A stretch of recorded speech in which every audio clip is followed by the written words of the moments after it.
Halo, ya kembali lagi bersama saya di Insting Johnny. Hari ini saya akan mereview film Korea tahun 2018 dengan judul Golden Slumber, di mana film ini menceritakan seorang lelaki polos dan baik hati tiba-tiba dituduh melakukan pengeboman dan pembunuhan. Bagaimana filmnya? Kita langsung saja gas filmnya. Film pun dimulai. Film dimulai dengan disiarkan berita arus lalu lintas. Lalu ada berita lain bahwa kandidat calon presiden nomor 1 bernama Yoo Yong-gok mendapat perolehan suara lebih banyak. Diberitakan juga ada seorang pria bernama Kim Gon-woo telah menolong seorang artis terkenal saat dijamret. Karena kebaikannya, pihak polisi memberikan penghargaan warga negara pemberani beserta beberapa hadiah uang tunai. Dalam sekejap, Gon-woo menjadi sosok yang terkenal di kalangan masyarakat. Gon-woo sendiri bekerja sebagai seorang kurir pengiriman paket. Bahkan ia pernah mendapat penghargaan karyawan terbaik bulan ini sebanyak 3 kali. Di dalam mobilnya, Gon-woo sangat suka mendengar siaran radio yang dibawakan oleh temannya bernama Son Young. 1차로와 2차로가 막혀있기 때문에 구간 지나 중분들 차로가 이어지고 있습니다. 유색 차량과 행렬 때문에 여의도 주변 깨죽겠습니다. 전선영이었습니다. Ketika mobil milik Gon-woo terjebak kemacetan, ia ditelepon oleh temannya yang bernama Joo-ho, yang mana Joo-ho ingin mengageti Gon-woo melalui rekaman CCTV di tokonya, karena pada saat itu Joo-ho sedang memperbaiki beberapa hal di toko tersebut. Selain giat bekerja dan rajin menabung, Gon-woo juga orang yang terlalu baik hati, hingga terkadang ia sering dimanfaatkan oleh orang lain. Sejak menjadi terkenal, anak-anak yang bertemu dengan Gon-woo jadi ingin meminta tanda tangannya. Tak lama kemudian, Gon-woo ditelepon oleh teman lamanya yang bernama Muyol. Karena sudah lama tak bertemu dengan Muyol, mereka akhirnya ingin berjumpa kembali. Dan Muyol membawakan roti untuk temannya itu. 많이 씻어졌냐? 머리는 원래 그런 거야? 몰라. Entah kenapa terlihat dari wajah Muyol jika ia sedang mengalami hari-hari yang berat atau mungkin sedang punya masalah. Muyol sendiri merasa kagum karena sesibuk apapun Gon-woo, ia selalu punya waktu untuk menemani temannya yang sedang kesulitan. Setelah beberapa saat, Gon-woo bilang ingin mengantar paket di area situ, sementara Muyol disuruh menunggu di mobilnya. Di lain sisi, kita diperlihatkan si kandidat capres nomor 1 yang akan menaiki mobilnya. Kembali ke Gon-woo yang mana ia terkejut ketika mengetahui alamat paket yang ia bawa dikirim ke ruangan kosong. Gon-woo pun kembali, tapi ia tak melihat mobilnya. Alhasil Gon-woo langsung menelepon Muyol dan ternyata benar jika mobilnya dikendarai oleh Muyol dengan alasan ada orang yang menyuruh memindahkan mobil tersebut. Segera Muyol datang kembali menyusul Gon-woo. Tiba-tiba tepat di sebelah Gon-woo, mobil yang ditumpangi oleh calon presiden nomor 1 meledak. Gon-woo yang kaget menjadi tambah terkejut saat Muyol bilang jika Gon-woo lah yang telah membunuh si kandidat capres nomor 1.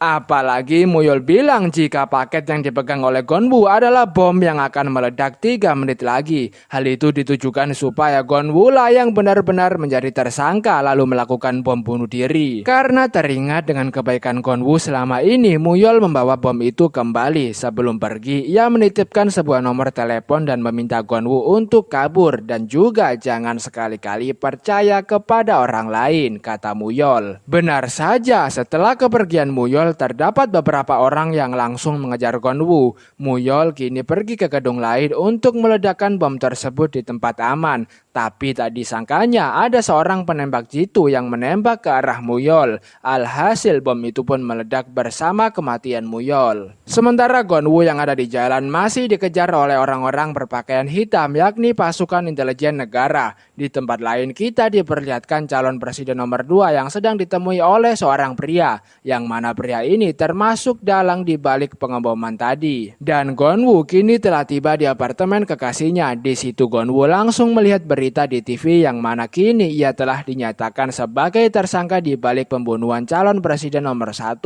Terlihat dalam tayangan berita jika ada mobil mainan yang menjadi pemicu ledakan bom tersebut. Gon-woo lalu teringat dengan ucapan Muyol bahwa setelah ini jangan mempercayai siapapun. Alhasil Gon-woo pun mulai curiga dengan kekasihnya, apalagi kekasihnya itu punya banyak mobil mainan.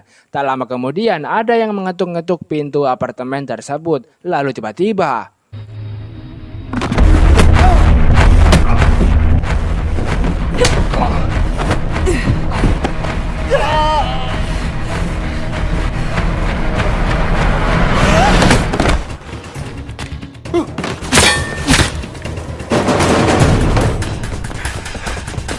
Setelah berhasil menyelamatkan diri dari si penembak jitu, Gonwoo lalu membeli beberapa minyak semprot, tapi karena bayarnya pakai kartu kredit, hal itu membuat keberadaannya terlacak oleh pihak intelijen negara. Segera Gonwoo pergi ke toilet untuk sembunyi, lalu ia teringat dengan nomor telepon yang diberikan oleh Muyol, tapi ternyata nomor tersebut tak bisa dihubungi. Ketika Gonwoo mengirim pesan suara ke nomor tersebut, tak disangkanya si penembak jitu ada di situ.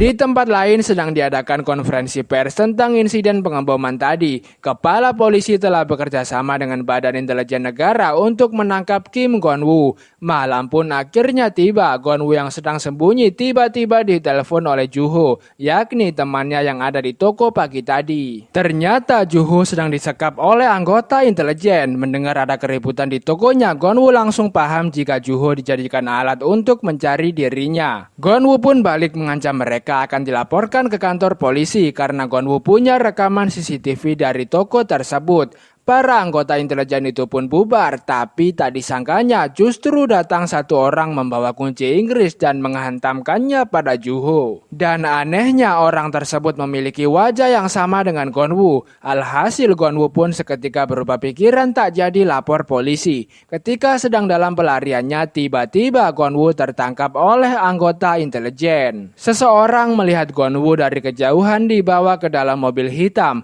dan inilah kepala intelijen negara yang termasuk dalang dibalik semua yang telah terjadi. Gonwoo ditunjukkan bukti palsu rekaman suara telepon jika Gonwoo lah yang telah berbicara dengan seseorang untuk membunuh capres nomor 1.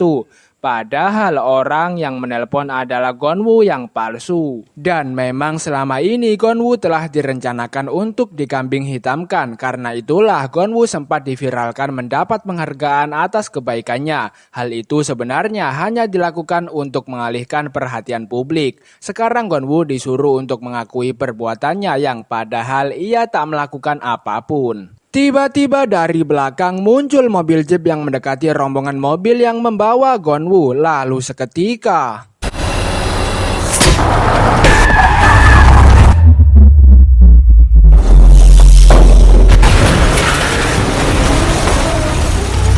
ya, seorang bapak-bapak menyelamatkan dan membawa Gonwoo ke dalam mobilnya. Mobil jeep itu kemudian berhenti di depan terowongan air karena satu-satunya jalan yang terbebas dari CCTV hanya melalui terowongan air tersebut. Gonwoo pun mengikuti orang tersebut yang ternyata dia adalah teman Muyol yang bernama Mr. Min yang nomor teleponnya diberikan kepada Gonwoo tadi. Tak lama kemudian orang tersebut mendengar suara ombak dari sisi terowongan yang lain. Dengan segera ia menarik Gonwoo keluar dari terowongan air tersebut. Tibalah Gonwoo ke tempat persembunyian Mr. Min dan Mr. Min ini adalah juga seorang intel, tapi dia tidak bergabung ke dalam Badan Intelijen Negara. Mr. Min kemudian memberikan minum dan menjelaskan apa yang telah terjadi kepada Gonwoo. Tapi tiba-tiba penglihatan Gonwoo mulai kabur dan kepalanya mulai pusing akibat meminum minuman yang diberikan kepadanya. Alhasil Gonwoo pun pingsan di depan Mr. Min. Di tempat lain kita diperlihatkan teman Gonwoo si penyiar radio tadi yang bernama Sonyong, yang mana saat ini Sonyong sedang diinterogasi oleh anggota intelijen. Karena kedekatan Sonyong dengan Gonwoo, orang tersebut meminta bantuan untuk melacak keberadaan Gonwoo melalui ponsel Sonyong.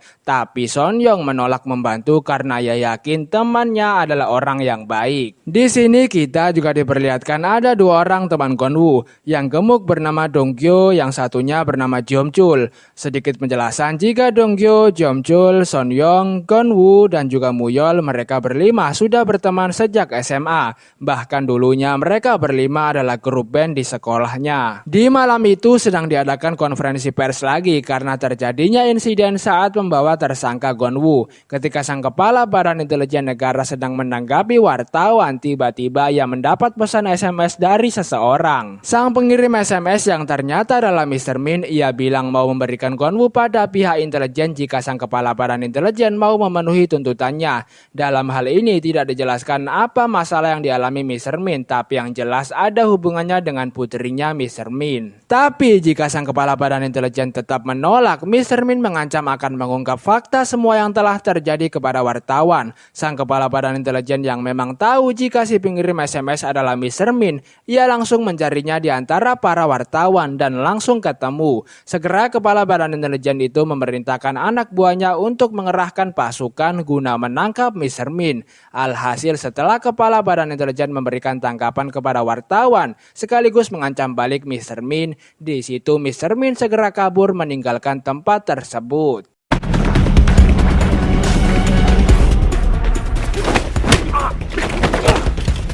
아!